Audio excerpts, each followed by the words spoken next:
Welcome back to my channel nature എക്സ്കുറ. ഇന്നത്തെ വിഭവം കോളിഫ്ലവർ ബജിയാണ്.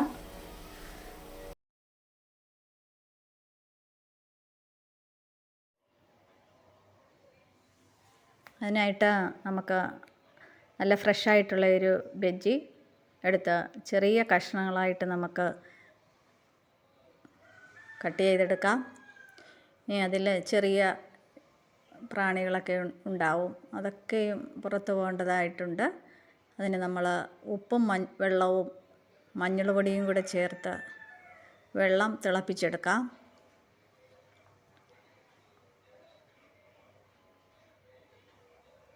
ആ വെള്ളം നന്നായി വെട്ടിത്തിളച്ചതിന് ശേഷം ഈ ബജ്ജി ചേർത്ത് 2 മിനിറ്റിന് ശേഷം തീ ഓഫ് ചെയ്യുക.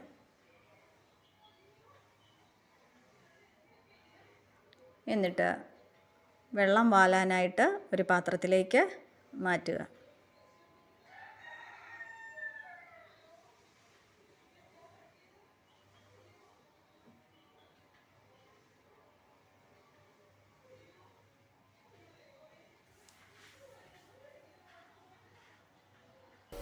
വളരെ ടേസ്റ്റിയും ഹെൽത്തിയുമായ വളരെയധികം പോഷകങ്ങളടങ്ങിയിട്ടുള്ള ഈ ബജി പച്ചക്കറി ഇഷ്ടപ്പെടാത്ത നമ്മളുടെ കുട്ടികൾക്കൊക്കെ ബജി രൂപത്തിൽ അല്ലെങ്കിൽ ഗോബി മഞ്ചൂരി ആയിട്ടുമൊക്കെ ഉണ്ടാക്കി കൊടുത്താൽ അവർ വളരെയധികം ഇൻട്രസ്റ്റോടു കൂടി കഴിക്കും. ഇതിനായിട്ട് ആദ്യം അല്പം ഇഞ്ചിയും വെളുത്തുള്ളിയും കൂടെ ചതയ്ക്കുക. അതിലേക്ക് ആവശ്യത്തിന് കടലമാവ് ചേർത്ത് കൊടുക്കുക. കടലമാവിനോടൊപ്പം അരിപ്പൊടിയോ മൈദയോ ഏതെങ്കിലും ഒന്ന് ചേർത്ത് കൊടുക്കാം. ഇവിടെ ഞാൻ അരിപ്പൊടിയാണ് ചേർത്ത് കൊടുത്തിരിക്കുന്നത്. കടലമാവിൻ്റെ പകുതി അളവിൽ അരിപ്പൊടി ചേർത്ത് കൊടുത്തിട്ടുണ്ട്. കുറച്ച് മഞ്ഞൾപ്പൊടി ചേർത്ത് കൊടുത്തു. ബജിയും ഉപ്പും മഞ്ഞൾ പൊടിയും കൂടി ചേർത്ത് 2 മിനിറ്റ് വേവിച്ച് വെള്ളം വാർന്നു കഴിഞ്ഞ് വെച്ചിരിക്കുകയാണ്. അപ്പോൾ അതുകൊണ്ട് കുറച്ച് മഞ്ഞൾപ്പൊടിയേ ഇതിൽ ചേർത്തിട്ടുള്ളൂ. പിന്നെ കുരുമുളക് പൊടി ചേർത്ത് കൊടുത്തിട്ടുണ്ട്. മസാലപ്പൊടി ചേർത്തു.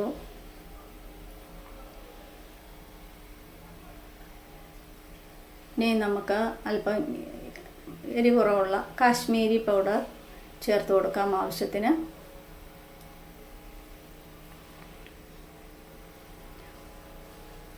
ഉപ്പിൻ്റെ പാകം നോക്കിയിട്ട് പിന്നീട് ഉപ്പ് ചേർത്ത് കൊടുത്താൽ മതിയാവും. ആവശ്യമെങ്കിൽ കായപ്പൊടി അല്പം ചേർത്ത് കൊടുത്തിട്ടുണ്ട്. നമ്മൾ ബജി വേവിച്ച സമയത്ത് ഉപ്പും മഞ്ഞൾ പൊടി ഇട്ട് വേവിച്ചത് കൊണ്ട് ആവശ്യത്തിന് ഉപ്പുണ്ടാവാം. ഇനിയും പോരാ എന്നുണ്ടെങ്കിൽ മാത്രം പിന്നീട് ചേർത്ത് കൊടുത്താൽ മതി. അപ്പം ഇതെല്ലാം കൂടി കട്ട കെട്ടാതെ നമുക്കൊന്ന് കുഴച്ചെടുക്കാം. കുറേശ്ശെ വെള്ളം ഒഴിച്ച് ഒട്ടും കട്ടയില്ലാതെ വേണം കലക്കിയെടുക്കാൻ.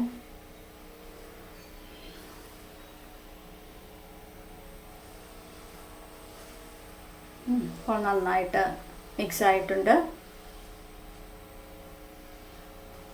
ഇതിലേക്ക് വേവിച്ച് വെച്ചിരിക്കുന്ന ബജി ഇട്ട് നമുക്ക് നന്നായിട്ട് ഇളക്കി കൊടുക്കാം.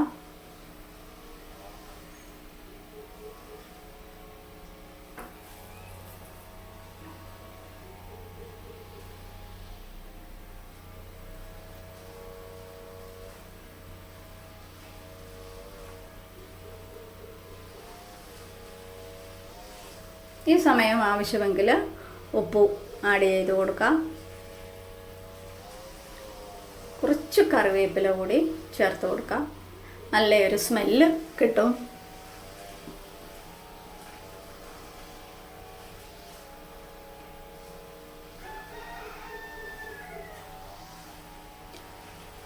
ഇതൊരു അരമണിക്കൂർ മസാല എല്ലാം ഈ ബജിയിൽ പിടിക്കാനായിട്ട് നമുക്ക് വെയിറ്റ് ചെയ്യാം.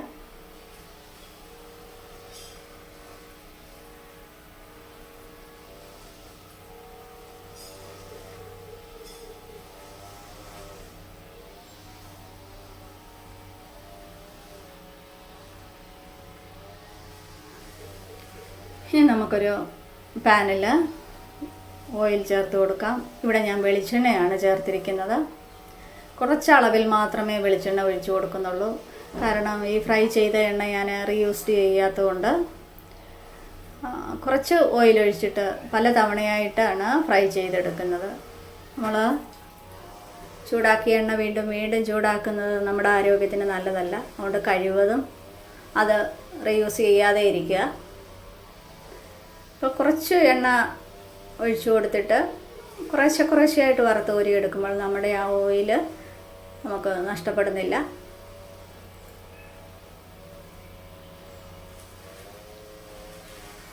അപ്പോൾ നമ്മുടെ ബജി ഇവിടെ ക്രിസ്പി ആയിട്ട് കിട്ടിയിട്ടുണ്ട്. നമുക്ക് എണ്ണ വാലാൻ ഒരു പാത്രത്തിലേക്ക് കോരി വയ്ക്കാം.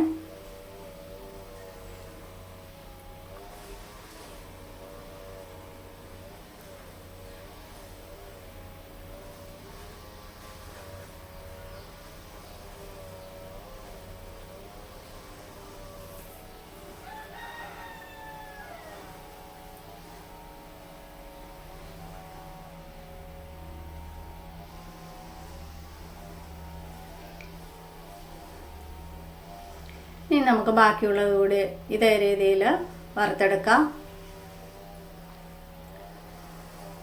ഹൈ ഫ്ലെയിമോ ലോ ഫ്ലെയിമോ ആവാൻ പാടില്ല.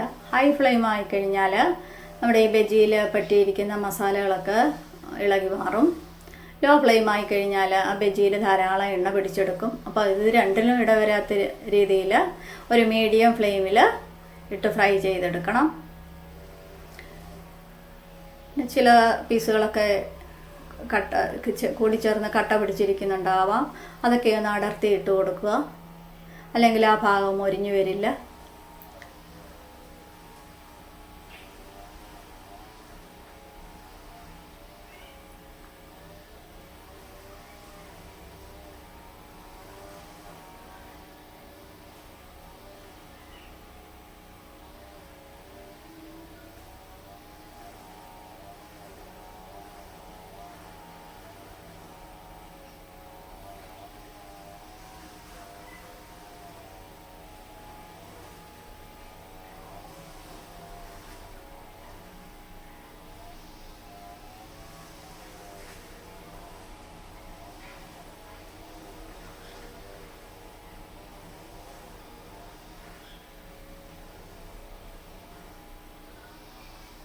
വൈകുന്നേരം വീഡിയോ എടുത്തുകൊണ്ട് തന്നെ കുറച്ച് ലൈറ്റിൻ്റെ പ്രോബ്ലം ഉണ്ട്.